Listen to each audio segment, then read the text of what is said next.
Outta Love, Episode 1, Loyalty, Chapter 1. A man dressed in all black and a ski mask shut the curtain in the dining room so the neighbors couldn't see what's going on. As he turned around, he pulled a Glock G29 from his back waistline. "You think I'm fucking playing, don't you?" The lead gunman said to the couple tied and gagged to two chairs in the dining room. The man had a mouth full of blood and a swollen lip from being punched repeatedly from the lead gunman. The second gunman, who stood 6'6", was standing behind the couple as the third gunman peeped out the window next to the front door. The man tied up dropped his head in his chest in disgust. The lead gunman walked up on the man, placed the barrel of the Glock on his chin, and lifted his head with the gun.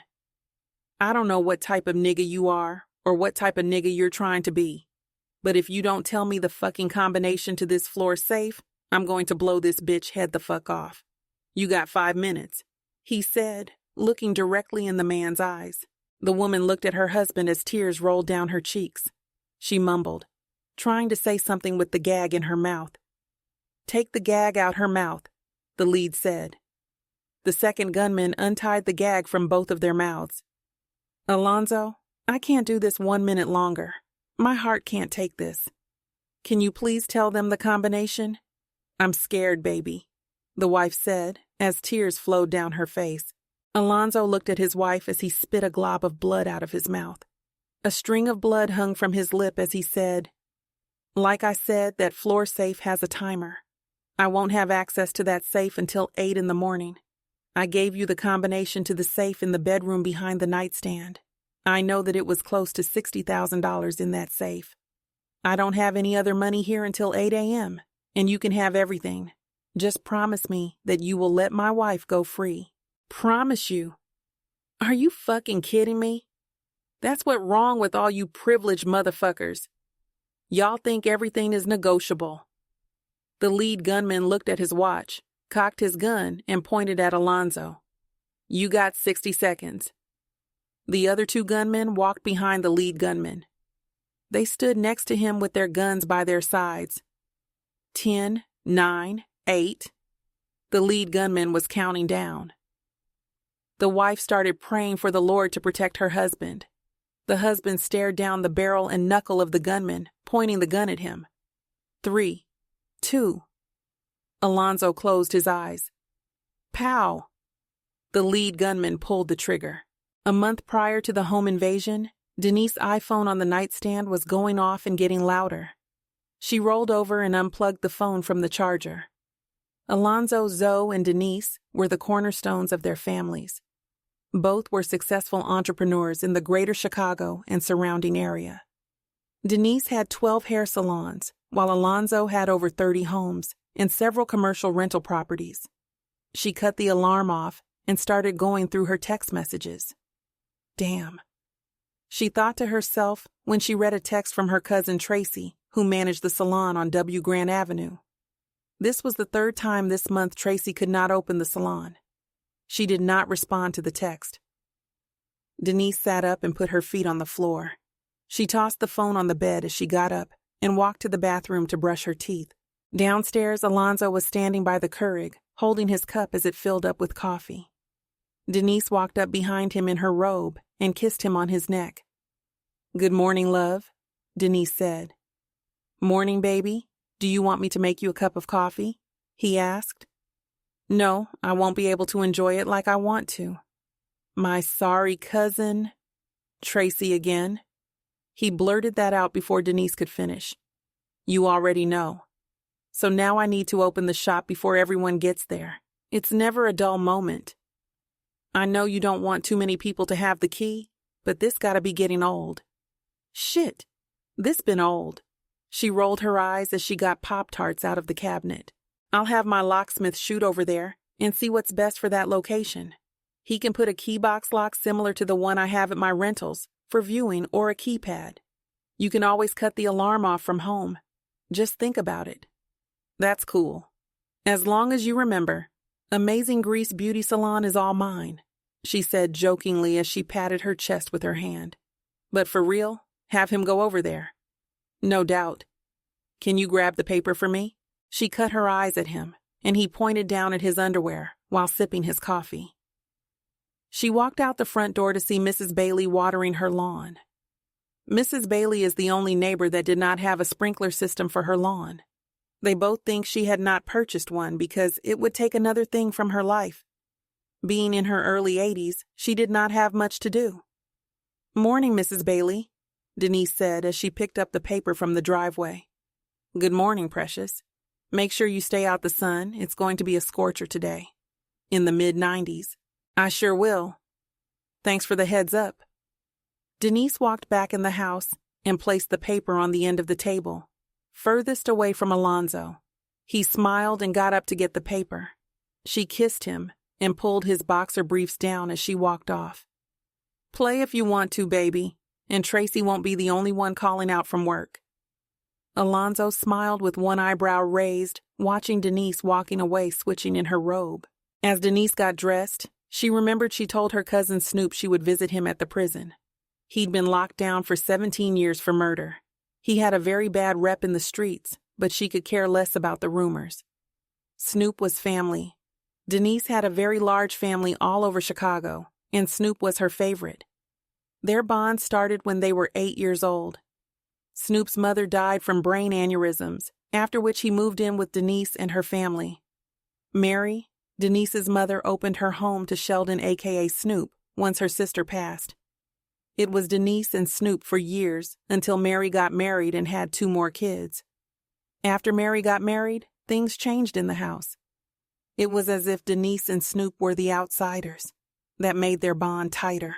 Denise grabbed her purse and phone as she walked out the bedroom. "Honey, love you and have a great day," she kissed Alonzo. "Same to you, love." She opened the front door and yelled back, "I'm going to visit Snoop today. Do you want me to take Sharon some cigarettes on your behalf?" "Whatever. Shut that door." Alonzo tried not to smile but couldn't help it. Denise shut the door and left. Alonzo sat there drinking his coffee, thinking to himself, she doesn't let nothing go. Sharon was a girl from high school that asked Alonzo to the prom, knowing he was going out with Denise. Sharon was on America's Most Wanted for bank robbery. Denise took shots at him whenever she could. All Alonzo could do was smile. Loyalty. Chapter 2. As the officer passed to check cells, he saw Snoop lying on the top bunk with a pen in his mouth reading the Bible to his cellmate. Inside the Bible, he had a notepad with a list of things he was going to do once he got out.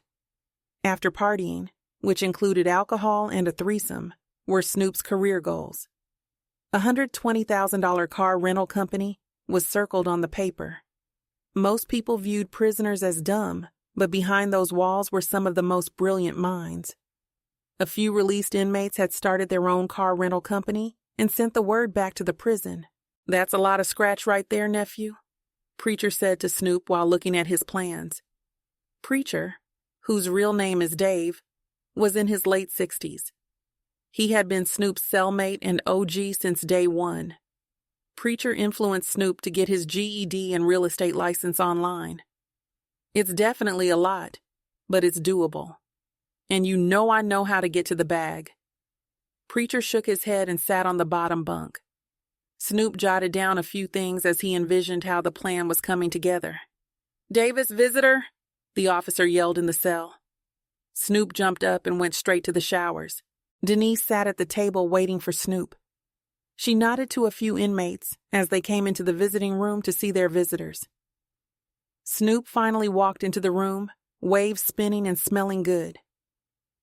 Snoop had always been a pretty boy. That's what kept him in many fights growing up, and it didn't help that he was high yellow. "Lil' sis, what's going on?" Snoop said as he sat across Denise. "Nothing, same old stuff. Trying to make it out here. I almost forgot I told you I was coming. I've been running crazy." "I already know. Have you heard from Sabrina?" "No, I thought she was coming up here on a regular." "She was until I told her I'm getting released early." "Early? Like when?" Denise asked with a puzzled look on her face. "Like 2 weeks. Snoop smiled with joy in his face. "That's great. You know I got you as soon as you put one toe down outside this place." "I already know. But what about Zoe? You still haven't told me if he's going to give me the money to open my car rental spot. Denise looked around the room as she rubbed her eye before she replied. Like I said, I got you. Alonzo hasn't changed with the money since we've been kids. He's tighter than skinny jeans. Plus, he said he didn't see that as a sound investment. Due to the maintenance of the vehicles and the crowd you're targeting, he keeps pointing out he's in the real estate game. I get and respect that, but I need that startup money. It's either by choice or by force. It's happening.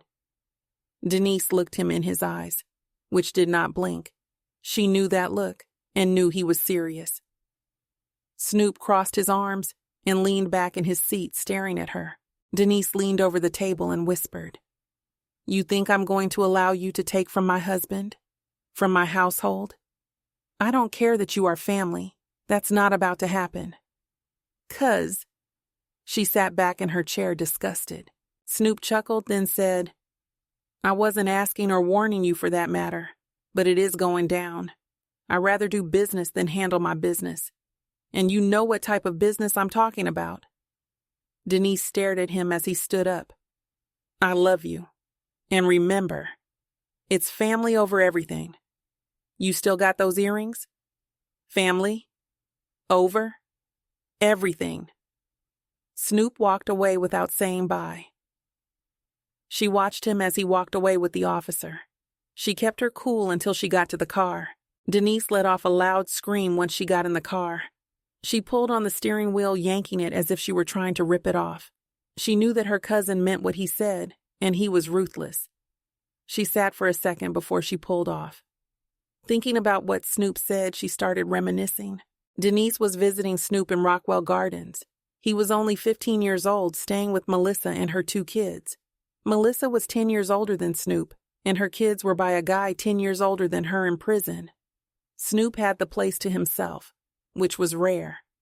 Denise and Snoop sat in the living room smoking a cigarette. She talked about what was going on at her mother's house and at school. Snoop dropped out of school when he was 13 and had not looked back. They talked for an hour until it started getting dark. Denise went to use the bathroom before Snoop was going to walk her home. She came out the bathroom holding a pair of earrings. These are nice, Denise said to Snoop, showing him the earrings. If you like them, you can keep them, Snoop said as he put on his jacket. She looked at him confused. Did you buy these for Melissa? No, she had them before I met her. But they're yours if you want them. You ain't playing, are you? No. Family over everything. Your family? She's nothing. Denise tried to hand him the earrings, but he shut her hand with them in her fist. Snoop pulled her by the wrist out the door. Honk, honk. Denise did not realize she was sitting at the green light in a daze.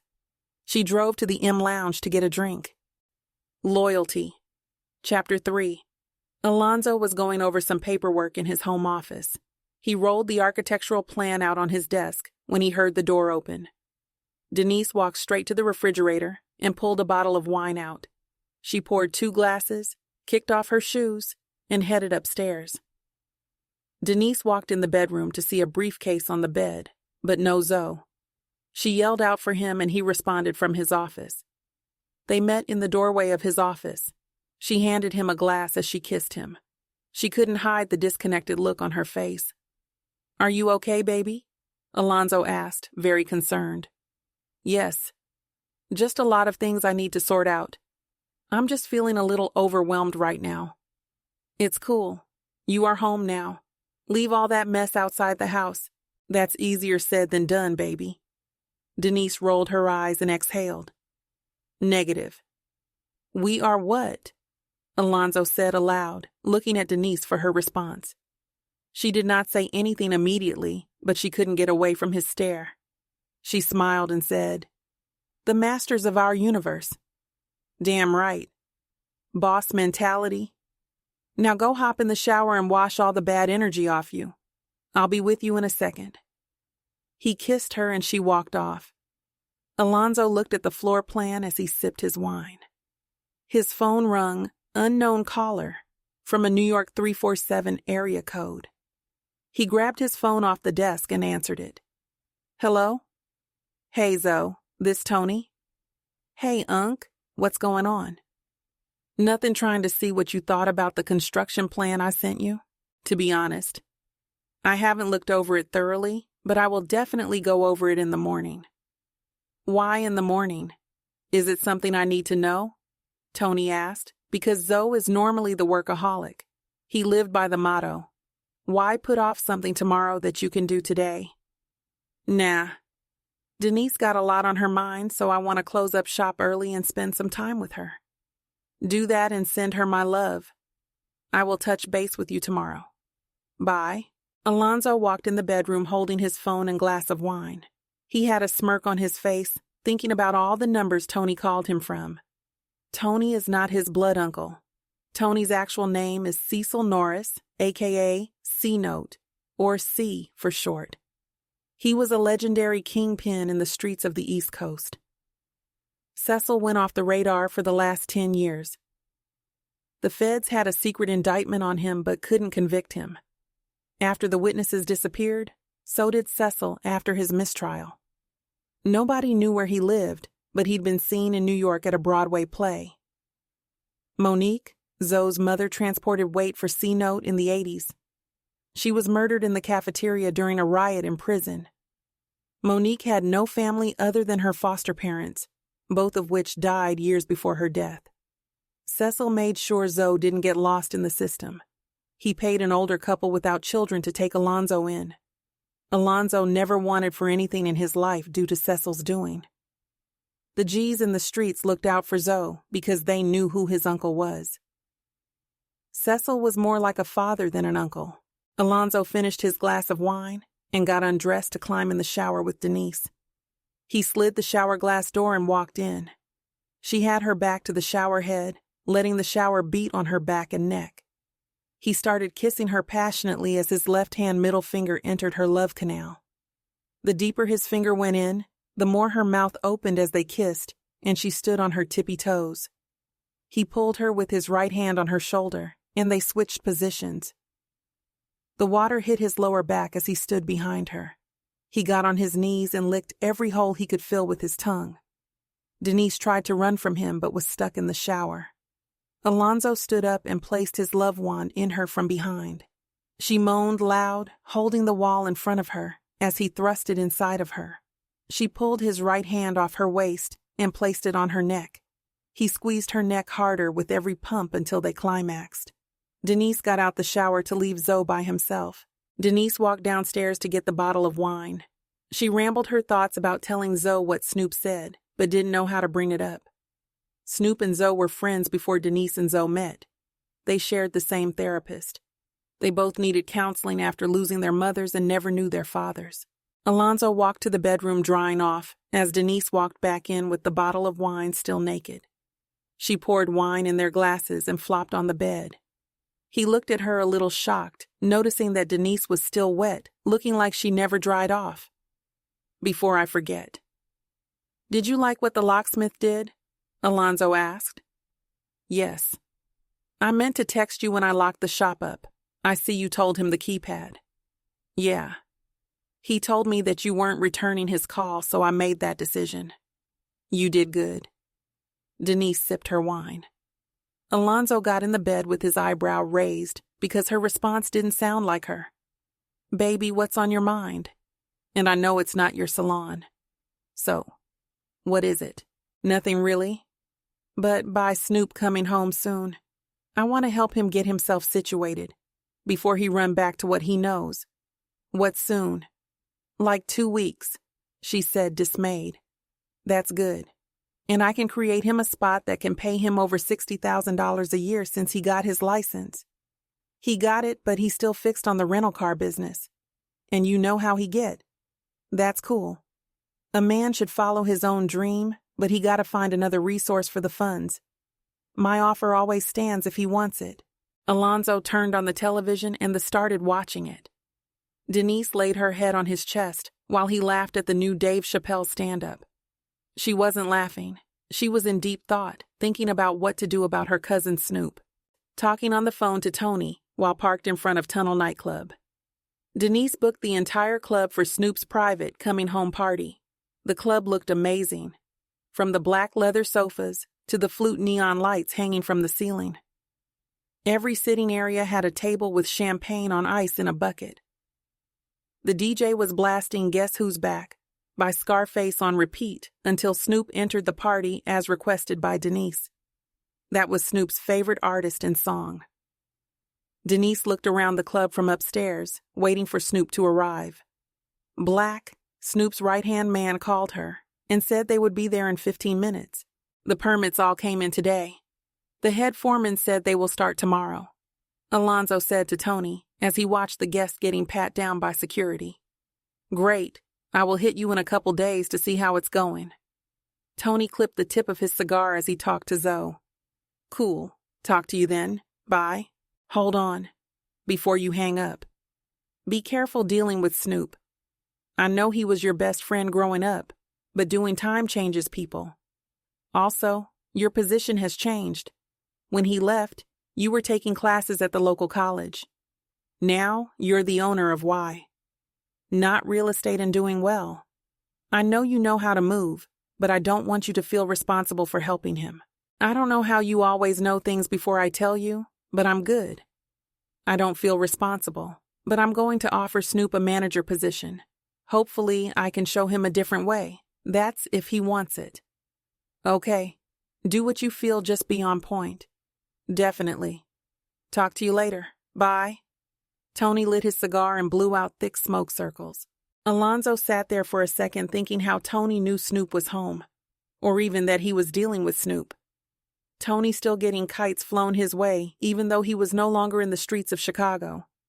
He got out of the car and was headed into the club when he saw Black's gold Impala drive into the parking lot. Snoop got out the car, dressed in all white from head to toe. He was killing a chinchilla baseball cap and jacket.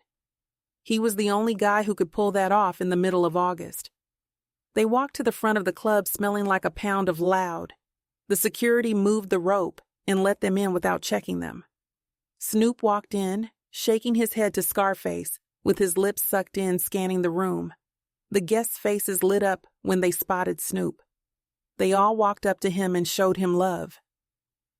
Snoop dapped and hugged everyone but disengaged. He kept looking past them until he saw Sabrina from a distance, walking towards him. He walked away from the crowd and met her with a big hug. It was awkward because she held back from hugging him the same way. Snoop released her with a side eye as he felt her nervousness. What's going on? Snoop asked Sabrina. Nothing. Just came out for a second to show you some love. I'm happy to see you home. Sabrina looked him up and down. She noticed that he had 2 new tattoos, one on both hands. Make money on the right hand and take money on the left. Me and you both. I just hope it's for good. Facts, Snoop said as he looked at her in jeans and heels.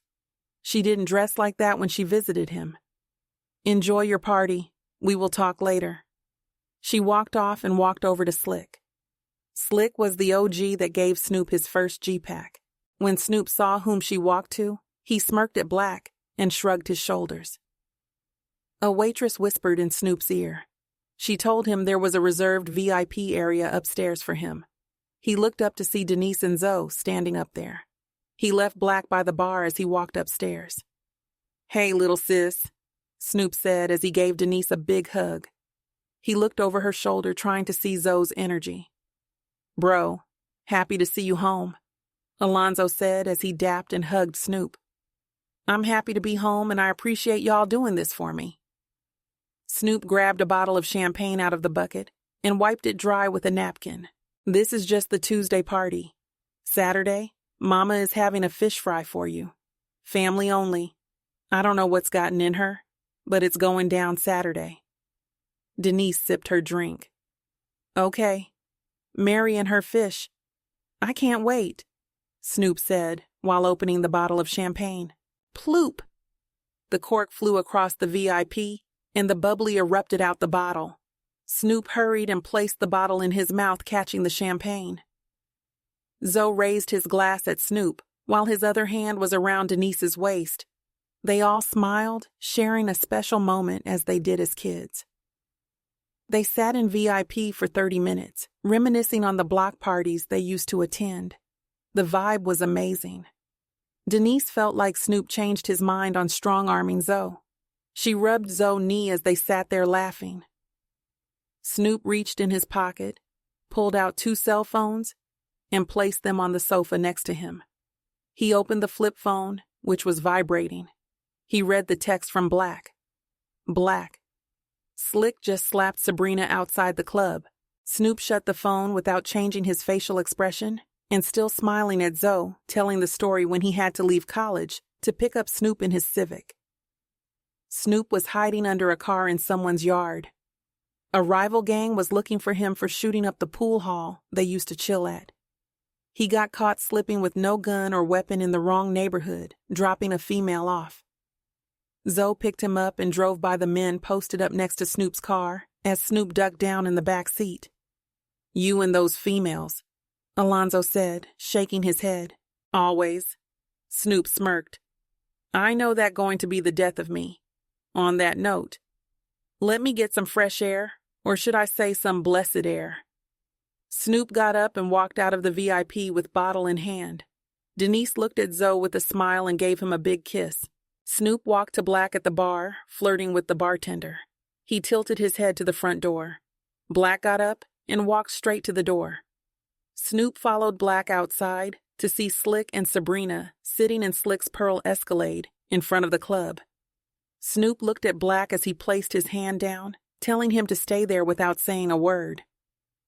Snoop walked over to the passenger side of the car. Slick was yelling at Sabrina and didn't realize someone was outside his door until he looked to see what she was looking at. He looked at Snoop, then turned around to face Sabrina.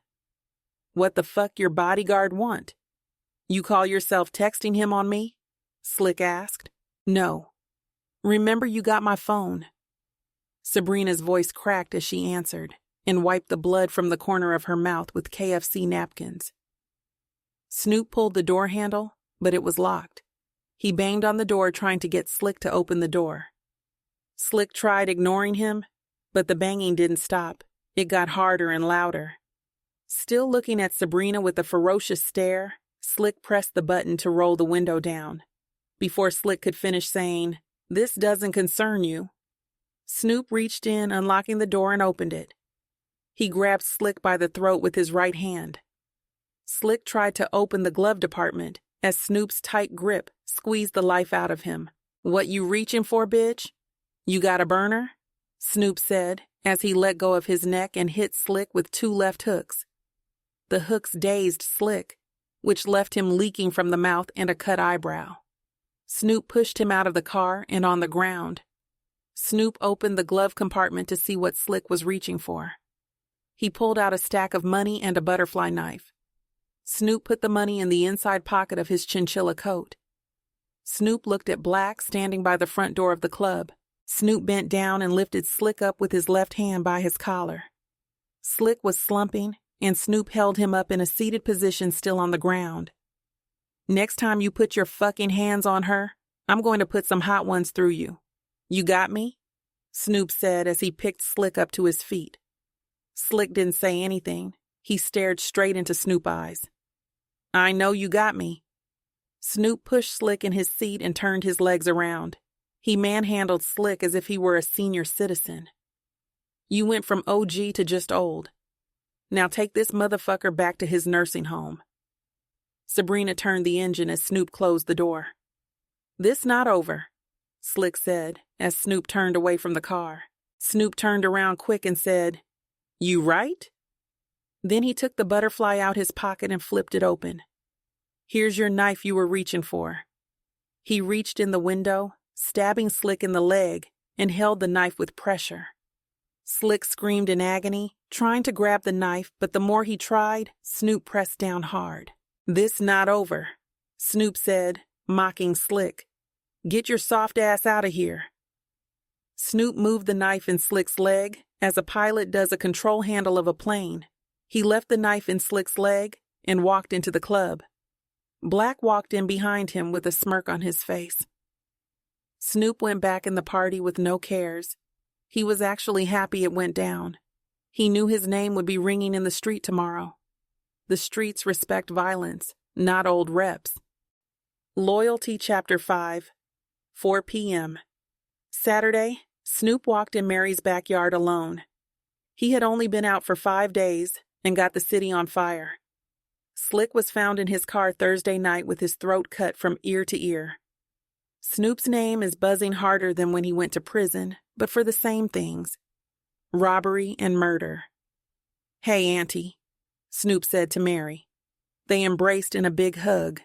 As they let go, Mary said, "I see you put on some weight." "Yes, ma'am. The food wasn't good, but I didn't miss a meal." "Fix this boy a big plate," Mary yelled to Denise as she fixed plates behind the table. Mary walked off tending to the guest. Snoop walked towards Denise after he spoke to everyone there. He already saw most of them in the past few days. He finally made it through the crowd. "Don't give me none of the bony fish, sis," Snoop said to Denise. Every time Denise heard him say, "sis," it sent chills up her spine.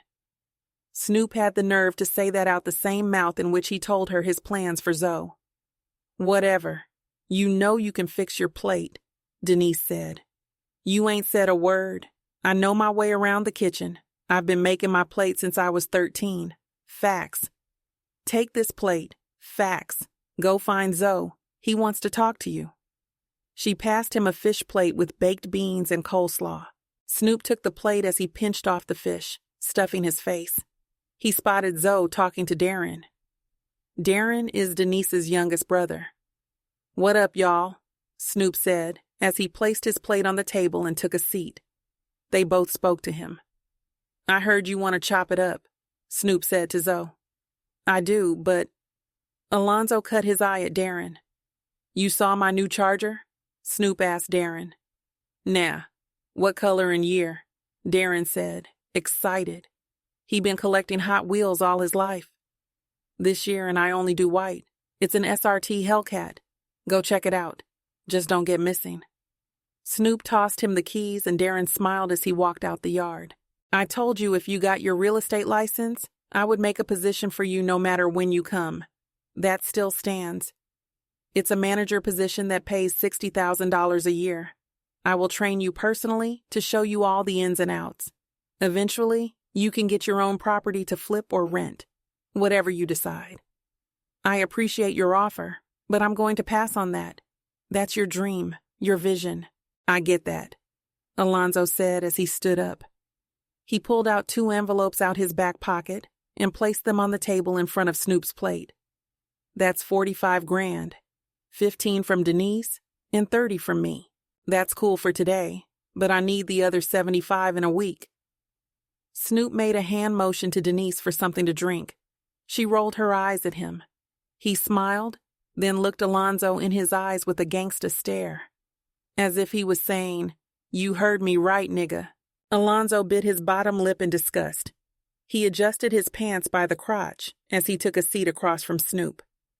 "Let me get this straight. I just gave you $45,000. Not $45 or $4,500.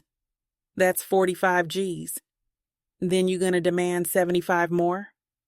Alonzo chuckled. "Maybe you think I owe you for doing my time. Negative. You fucked up and you paid for it. I don't owe you shit. If I didn't think you were, or should I say still my best friend, I wouldn't give you a fucking dime." Denise put a can of grape soda on the table as she stood beside Snoop. "Thanks, sis," Snoop said as he stood up. "Don't go nowhere. I want you to hear this. I appreciate both of y'all always being there for me, and this money is well appreciated. Trust me when I say that. But let's get this clear. I wasn't asking for $120,000. I'm just cashing out." "Cashing out on what?" "We started these businesses while you were locked up. You didn't put a penny in," Denise was saying as Alonzo stopped her as Mary walked up. "I see the 3 musketeers still thick as thieves," Mary said as she put her hand on Denise's shoulder. "You already know, Auntie. Do you still have those old pictures of us?" Snoop asked. You know I do. I will be right back. Mary went into the house to retrieve her photo albums. Back to you. You're right. I didn't put a penny in, but that doesn't mean I left my 2 cents out. Y'all think you can make the type of money that you made without anyone applying pressure. This is fucking Chicago. Chi-town. My name kept y'all safe. Not Cecil, or whatever you calling him these days. Denise and Alonzo looked at each other confused. You really believe that, don't you? Alonzo asked Snoop. You fucking right. Shots rang out as Snoop spoke. It was a drive-by. They shot up the backyard and the house. The car sped off with screeching tires. Alonzo and the rest of the guests got off the ground to see Snoop standing in front of Denise, shielding her. Mary ran out the front door yelling, They shot my baby. Snoop, Denise, and Alonzo ran to her yelling to see Darren on the ground with his feet still in Snoop's car. They shot him sitting in the front seat. He opened the door and fell as he passed out. Denise listened to his heart while on her knees. Alonzo took Mary in the house due to her heart condition. Call 911. He has a pulse. Denise yelled. Then she started giving him CPR. Loyalty. Chapter 6.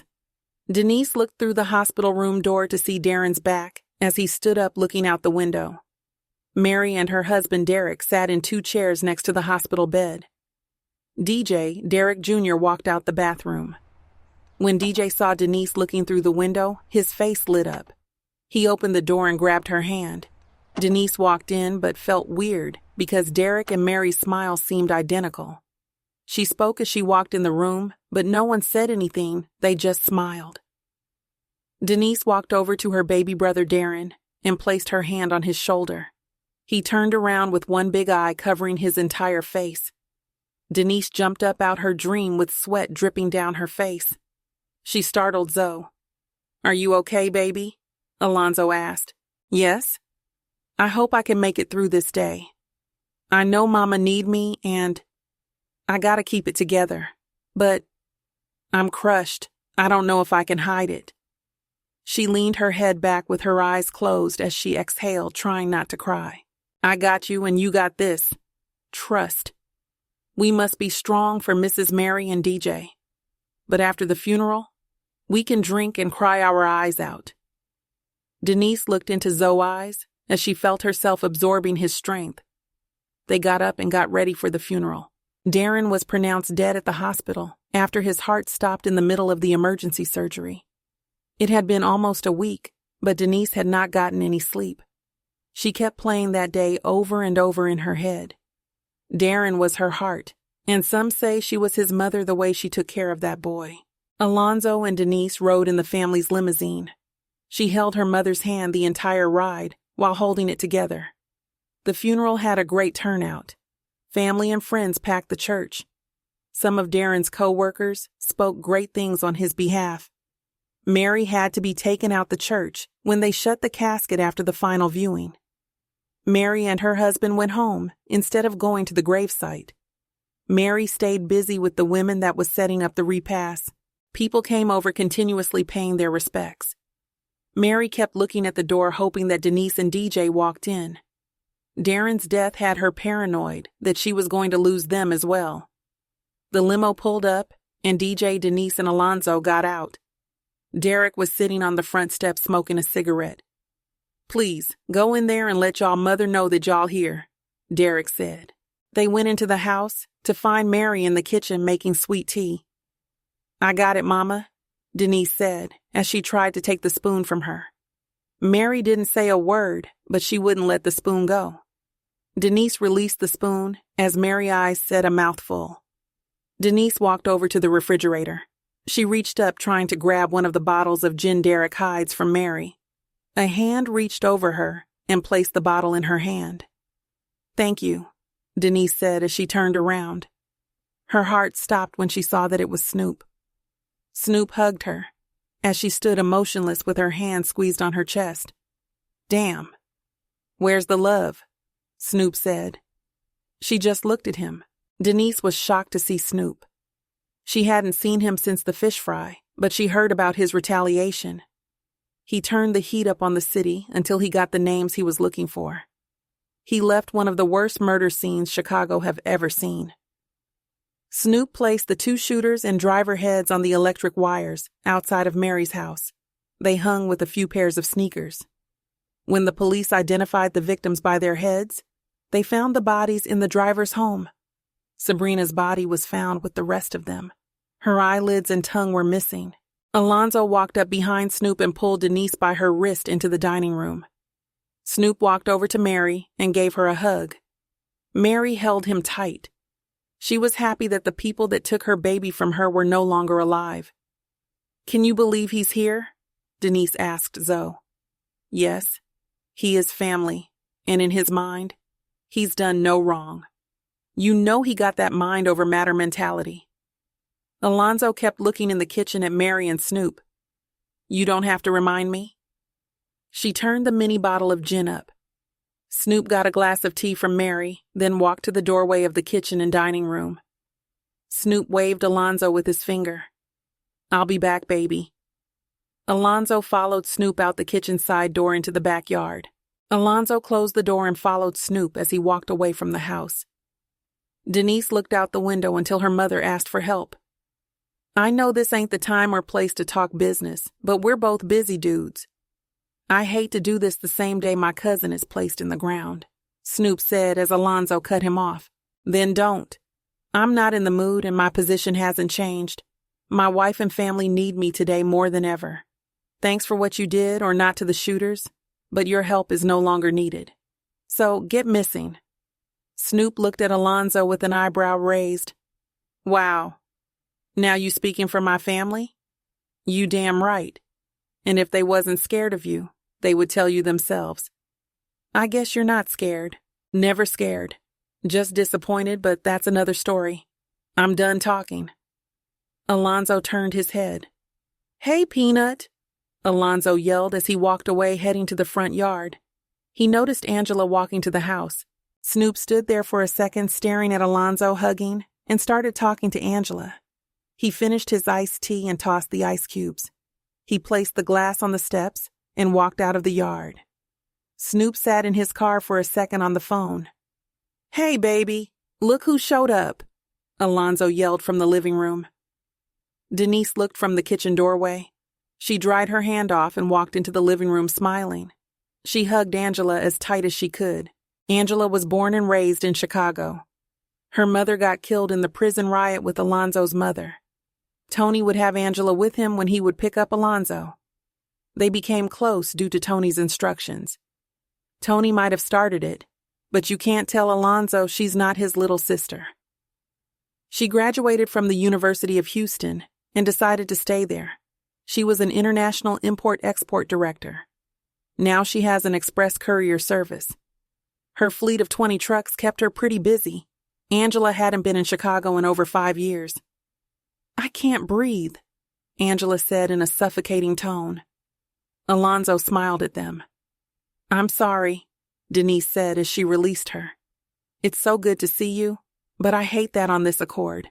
I feel the same, but God knows how to make a tragedy a blessing, especially since you told us we would see you in Houston or somewhere else before we see you in the Chi again. And you know I meant that." Angela's facial expression said it all. They walked over to the couch and started catching up. Alonzo walked into the kitchen to get something to eat. He walked his plate in the dining room and sat at the table. Mary walked to the table, holding a glass of tea for Alonzo.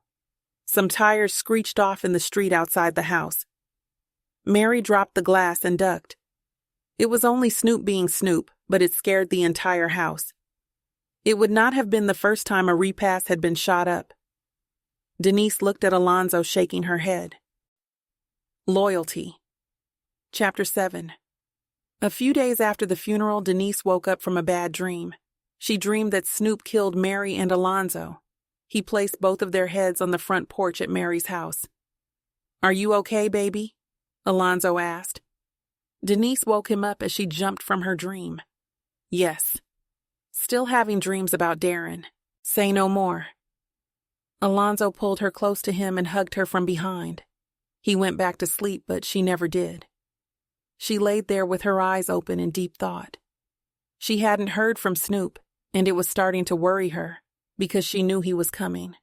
It took a few hours, but she was able to ease her mind and go to sleep. Black was pulling up the gate on his thrift store on the south side. Snoop walked up behind him and put his fist to Black's back as if it was a gun. Black looked back at him and they both laughed. They walked into the store and waiting for the crew to come. The crew got there at 10 o'clock sharp. Black was just as ruthless as Snoop, but he was a business-first kind of gangsta. He always tried to get Snoop on that sheet of music, but Snoop was cut different. Snoop remembered everyone who ever did him wrong. Ant, Rock, Pretty, and G were the crew at the store. Shaw, Black's wife, was on all the store documents and kept it running like a well-oiled machine. Ant is 6'6", and as loyal as they come. He's the smartest of the soldiers. Rock is as hard as they come. He's a little slow when it comes to him planning something but follows orders to a T. Pretty was just as his name implied. He looked like a model but would leave you flat like a pancake. G was born to be a thug. He came out the wound with a tattoo of a gun. It was his birthmark, but fit him. G and Pretty were handpicked by Snoop. He met them in prison and plugged them to Black's crew. They have 20 other goons that come out at night ready to ride on whoever. After Black gave the crew their instructions, they moved out. Pretty and Rock to the box truck to make some deliveries. Ant and G took their list of things to do that Shaw left for them. Black walked back into his office to catch Snoop in deep thought. "You good, bro?" Black asked as he sat at his desk. "Yeah, just not really wanting to cash out Zoe, but he forced my hand," Snoop answered.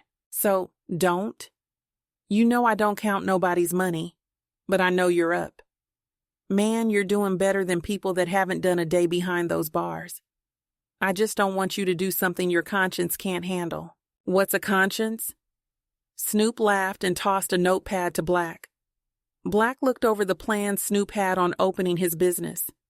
Black looked baffled as he read. The plan showed that Snoop only needed $60,000 to make it happen. If you only need 60, why pressing Zoe like that? Snoop smiled and replied, "Because I can. And Zoe trust me, he owes. I don't want to even know how he owes, but why a rental car place? Just think about all the people with money but no credit or bad credit. Dope boys. Their baby mamas. Even though it's a cash-preferred business, they still have to produce an ID that I take a picture of and keep it on file. With that info, I have unlimited addresses that can be researched and booked on my command." "Damn, that's brilliant. What made you think of—" "Never mind." Black shook his head with a smirk, looking at Snoop. Snoop looked at his phone. He received a text from Denise. She wants him to meet her at the Luella's Southern Kitchen in 40 minutes. He responded, "Bet." Snoop headed straight over there. He left his charger and took the store bucket. The 1999 rusted roof navy blue Chevy Astro van. He got there 25 minutes early and watched Denise pull up and walk in. Snoop was extremely cautious. He circled the block, then parked and entered the restaurant. Denise raised her hand and waved him over to her. Snoop walked to her and attempted to give her a hug. Denise stopped him with her hand and pointed to the seat across from her. He smiled as he took a seat. "This goes against everything I took a vow to be. We have 2 safes in the house. I know the combination to the one behind the nightstand in the bedroom. I will give you the combination once you enter the house and tie us up in the living room. The second safe is behind the bar, under the rug in the dining room. It's a floor safe, and Zoe is the only person who knows the combination. He should give it to you if he thinks you're going to harm me. It should be more than enough in both safes. I will let you know the best day and time." Snoop looked in her eyes. She stared back at him without flinching. "I'm glad you're acting like family, but I'll pick the day. You can pick the time and handle your man. Don't play, and make this a homicide. For real. I ain't playing and ain't nobody dying. You hear me? Nobody. If you take it too far, I will take the stand on you myself. Family or not. Whatever. You just handle your man. I got my team in check. Cool. I will set up something and hit you with the data. Denise put her finger over her lips to make sure Snoop didn't say anything. The waitress placed a pitcher of Ramosa and the plates on the table. Denise placed a 50 on the table and told the waitress to box hers up. She said she lost her appetite. Snoop didn't care and dug into his Nashville hot chicken and waffles. Loyalty. Chapter 8. The day of the robbery. Snoop's protege Pretty wasn't answering his phone. He was nowhere to be found. It was supposed to be Snoop, Ant, and Pretty. Black had to replace Pretty, even though he wanted no parts of it. He always had love for Alonzo, and he respected C-Note's gangsta reputation. They did everything Denise instructed them to do. They came in the back door. Snoop held a gun to Denise's head as Alonzo was napping on the couch. Ant woke him up with the tip off the barrel tapping on his head. When he focused his eyes, he sat up to see Denise looking terrified. Black grabbed 2 chairs out of the dining room and tied them up. 4, 3, 2, Snoop said before he pulled the trigger. Pow! Pow! 2 gunshots rang off almost at the same time. Alonzo jerked as he heard the gun ring off. He saw his life flash before him. He could see the flash from the gun even with his eyes super tight. His breathing slowed down to a relaxed state. Alonzo felt someone cut the rope off his hands behind his back. He slowly opened his eyes to see Denise head leaned back in her chair, blood leaking from behind. Her eyes were open as if she was staring at something. He stepped over Snoop's body on the floor, still with his mask on. He fell to his knees and held his wife in his arms. Black took Snoop's gun and placed it on the dining room table. I hate that you had to lose your wife, but Tony saved your life. After we leave, you can call the cops. Black said as him and Ant gathered the bags of money and jewels. Alonzo held Denise for 5 minutes crying until he pulled himself together to call the police. The cops came and taped off his yard. They collected the evidence as the coroner secured the body. Detective Robinson asked Alonzo questions outside as the other officers worked in the house. They determined that the dead gunman killed the victim, then his partner killed him. The coroner waved Detective Robinson over to the zipped-up body. I know both of the deceased. I hate to say it, but the suspect killed his own cousin. I know him as Snoop, but I'm sure you will get his identity off his street name. He's a heavyweight out here. The coroner said, then he walked off. Detective Robinson wrote Snoop's name in his notes. Then he walked back to Alonzo. He finished questioning him. Then the officers cleared out. Alonzo walked to the bar and grabbed a bottle of Remy. He took it straight to the head, trying to numb himself before he called Denise's family. Ring ring. Alonzo found his phone still holding the bottle. It was an unknown New York number. Hello? Alonzo said as he cleared his throat. I'm sorry to hear about Denise, Tony said. Yeah, but I'm confused. One of the guys that robbed us brought you up. He said that you saved my life. That's a half-truth. I heard about the robbery going down, so I put one of my shooters there. No shots were supposed to be fired at your house, but the ringleader's day was numbered. I just hated that Denise's life was taken. Alonzo listened as his temperature rose.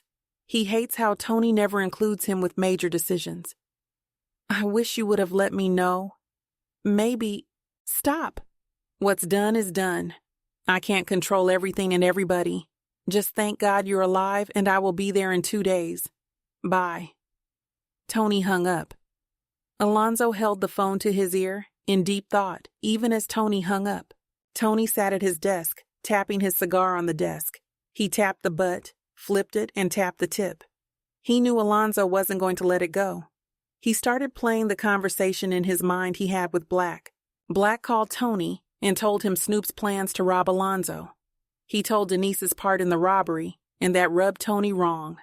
He's big on loyalty. Tony convinced Black to go and make sure things don't get out of hand. He also told Black to make sure if they had to die, Black had to kill Zoe.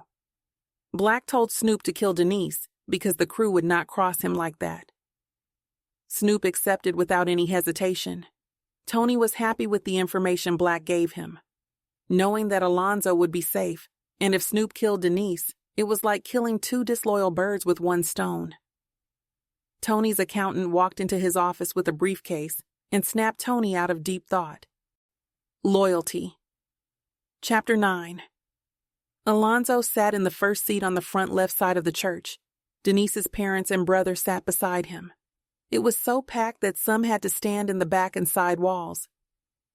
Denise's family was huge. Her salon rented over 70 chairs, and they were all in attendance.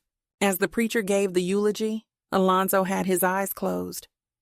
No one could see through his dark shades. His mind rambled repeatedly what would make Snoop kill his favorite cousin. Was it the money or the jealousy? He would never know, but he knew Snoop would hate what he did to his ashes. Alonzo got word that no one in the family picked up the ashes, not even Snoop's teenage kids. Alonzo took the ashes, put them in a LA Lakers bucket, and took the biggest shit he had ever taken in his life in the bucket. Snoop hated the Lakers and despised to be shitted on without paying someone back. All Alonzo could do was shake his head with a smirk. When Alonzo opened his eyes, the preacher called the last viewing. The friends came first, then the family. Tony sat on the side with the family. As Tony walked to view Denise for the last time, he stopped and talked to an older gentleman across from Alonzo. The man looked to be older than Tony with a silver afro. Alonzo never saw him before, but knew he was someone important because Tony stayed to himself and definitely would not go out his way to talk to anyone. If anything, he would avoid speaking to anyone. Tony walked to the casket, and the man nodded to Alonzo. He caught Alonzo staring at him through the shades. Alonzo just turned straight to face Denise. Angela, Barry, and Brian were behind Tony. They sat on the same row as him. Those three plus Snoop and Alonzo was the Furious Five growing up. Others might call them the Forgotten Crew. They all lost their mothers around the same time. Barry and Brian are brothers. Brian's the oldest and lived in Miami. Barry in Atlanta. Alonzo smiled when he saw Barry and Brian. He knew that they were coming, but punctuality was not their strong suit. While Alonzo and the family sat in the limo, waiting to be driven to the grave sites, he received a text from Brian. Brian: "We'll meet you at the repass." Alonzo: "Cool." At the gravesite, a light drizzle started as they lowered Denise. Alonzo showed no emotion. He had been like that since she was killed. Every time someone tried to talk about the incident, he told them to read the paper, and then, it is what it is. The news covered the story and ongoing investigation. The detectives were still looking for the other two suspects. The family got into the limo and headed to the repass. When the chauffeur pulled up at the church, Alonzo got a text. While Mrs. Mary and the rest of the family walked into the church side door, he read the text. Brian: "Where are you?" Alonzo didn't respond. Instead, he took a deep breath, then exhaled every bit of air he had in his body. When he got out of the limo, the driver of a black SUV met him. "Someone wants to meet you," said the driver. Alonzo looked at him with his eyes squinted, not understanding what it was about. The gentleman with the silver afro at the funeral rolled the back seat window down of the Suburban. Alonzo followed the driver and got in the back as the driver opened the door. "Excuse me for all the theatrics, but I had to pay my respects in person. My name is Orimo, but most people call me Big O or O." "Nice to meet you, Mr. Orimo, and thanks for paying your respects. But I have to be with Mrs. Mary. This is the second child she has lost in less than a month." "Understood." Big O pulled out an envelope and passed it to Alonzo. "Tell Mary I send my love. She knows who I am. I just had to meet the man that C put in front of his flesh and blood. Snoop being his firstborn, but I'm sure you knew that. Once again, I send my regards." Alonzo shook Big O's hand and got out of the SUV. He kept a poker face about the news he just received, but was screaming in the inside, not understanding this whole situation. He walked to the side of the church to see Barry and Brian smoking outside the church. "I'm glad you're here. We gotta go to the hospital. Now," Barry said as he stepped on his black and mild, putting it out. "I can't go. It's my wife day." Fuck everything else. Alonzo started to walk through them. It's Angela, Brian said with worry all over his face. Alonzo turned around perplexed. To be continued.